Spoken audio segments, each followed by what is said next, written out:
আওয়ামী লীগ ছোটবেলা থেকে দেখে আসছি একটা একনায়কতন্ত্র, স্বৈরতন্ত্র, যেখানে আমরা ঠিকভাবে কথা বলতে পারতাম না। গুম, খুন, হত্যাকাণ্ড থেকে শুরু করে সব কিছু হয়েছে, মানি লন্ডারিং থেকে শুরু করে।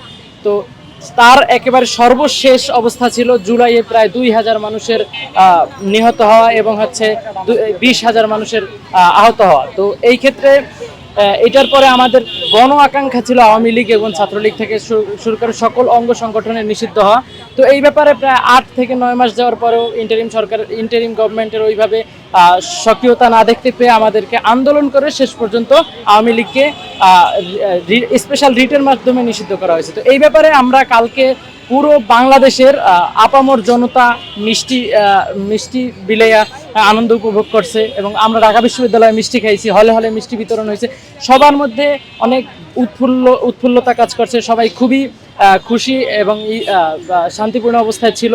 তো এই ব্যাপারে পুরো বাংলাদেশের ম্যাস পিপলের একটা আকাঙ্ক্ষার প্রতিফলন আমরা ইন্টারিম সরকার থেকে পাইছি। অতএব আমার কাছে ইন্টারিম সরকারের কাছে একটাই আমার থেকে দাবি থাকবে যে আওয়ামী লীগকে বিচারিক প্রক্রিয়ার মাধ্যমে ঠিকভাবে নিষিদ্ধ করা, যাতে আওয়ামী লীগ বাংলাদেশে আর কোনো সময় রাজনীতিতে আর নির্বাচনে না আসতে পারে।